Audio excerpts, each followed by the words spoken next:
Hello friends. दोस्तों, हमारा आज का जो क्लास है यह हिंदी व्याकरण का है और यह आपको सेवन्थ से लेकर के, चूँकि ऐसे तो इसको पढ़ना है सिक्स से ही, बट सेवन्थ से लेकर के ट्वेल्थ तक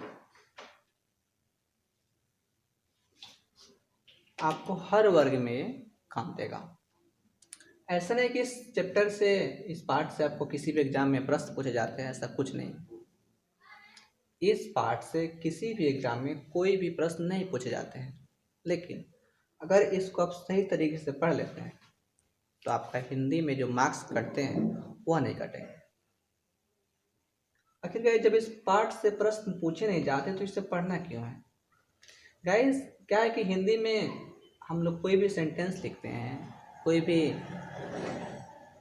मतलब कि वाक्य को पूरा करते हैं, लिखते हैं, कोई भी अनुवाद, निबंध, पत्र या कुछ भी, किसी भी प्रश्न का हम लोग आंसर लिख रहे होते हैं तो वहाँ पे बहुत सारी हमसे गलतियाँ होती है जिसको हम चिन्ह संबंधी गलती होती है। इसका नाम दिया गया विराम चिन्ह, जिसको हम इंग्लिश में कहते हैं पंक्चुएशन मार्क। विराम, क्योंकि हमने इसको पहले से लिख कर रखा हुआ है ताकि आपका कम से कम समय इसमें लॉस हो। विराम का जो अर्थ होता है गाइस, सिंपली तौर पे विराम का अर्थ होता है रुकना या विश्राम लेना। विराम का सिंपल सा अर्थ है रुकना या विश्राम लेना। कब? जब हम कहीं कोई वर्क कर रहे हैं, कोई काम कर रहे हैं, कहीं से आ रहे हैं, फिर कहीं जा रहे हैं, तो वहाँ पे क्या होता है गाइस कि रुकना या विश्राम लेना, उसी का अर्थ विराम होता है। जैसे हमने यहाँ पे गाइस 3 अभी सेंटेंस लिया हुआ है, जब देखिएगा आप लोग, यहाँ पे है रुको मत पढ़ो। अब आप यहाँ पे देख पा रहे, लिखा हुआ है कि रुको मत पढ़ो, इसमें क्या अर्थ है क्या नहीं है, इसमें कुछ भी स्पष्ट नहीं हो पा रहा। आगे गए जहाँ पे लिखो मत पढ़ो, इसमें कहा जा रहा है कि आप पढ़िए मत, क्या कीजिए, लिखिए। मतलब इसमें लिखने के लिए आपको फोर्स किया जा रहा है, क्योंकि यहाँ पे लिखने के बाद एक चिन्ह आया है कॉमा, यहाँ पे हमको थोड़ा रुकना है, तो लिखो मत पढ़ो। इसमें कहा बोला गया कि लिखिए बट पढ़िए मत। यहाँ पे पढ़ने के लिए क्या किया गया, मना किया गया है। मतलब कि पढ़ने के लिए यहाँ पे गाइस आपको मना किया गया है। तीसरा में गाइस यहाँ पे लिखो मत पढ़ो, मतलब गाइस यहाँ पे हमको लिखने के लिए मना किया जा रहा है और पढ़ने के लिए बोला जा रहा है। देखिए, तीनों में सेम शब्द है, सेम सेंटेंसेस हैं, बट क्या है कि एक चिन्ह आकर इसका अर्थ को क्या कर रहा है, बदल दे रहा है। हम किस में इसी चिन्ह के बारे में पढ़ना है, इसी चिन्ह का कहाँ पे सही से प्रयोग करें, कैसे यूज करें, ताकि हमारा जो कोई भी सेंटेंसेस है किसी प्रकार की इसमें कोई गलतियाँ नहीं हो। इसमें पहले जो विराम चिन्ह का डेफिनेशन बनता है, क्या बनता है गाइस, कि भाव और विचारों को स्पष्ट करने के लिए लिखते समय वाक्य के बीच में या अंत में जिन चिन्हों का प्रयोग किया जाता है उन्हें विराम चिन्ह कहते हैं।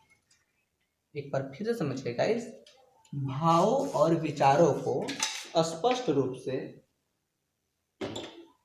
या भाव या विचारों को स्पष्ट करने के लिए या स्पष्ट रूप से व्यक्त करने के लिए लिखते समय वाक्य के बीच में या अंत में जिन चिन्हों का प्रयोग किया जाता है उन्हें विराम चिन्ह कहते हैं। क्योंकि इसका परिभाषा आपसे नहीं पूछा जाएगा, लेकिन अगर कोई पूछ दे तो इसका जवाब दे सकते हैं आराम से आप, कि भाव और विचारों को स्पष्ट करने के लिए लिखते समय वाक्य के बीच में या अंत में जिन चिन्हों का प्रयोग किया जाता है उन्हें विराम चिन्ह कहते हैं। गाइस, यहाँ पे है कि अब विराम चिन्ह के प्रकार, कुछ इसके प्रकार दिया गया है। पहला प्रकार है पूर्ण विराम। इसका साइन देख लीजिए गाइस, क्योंकि हम सबको बारी बारी करके आगे पढ़ने वाले हैं। इसमें से पहला आपका है पूर्ण विराम, दूसरा आपका है अर्ध विराम।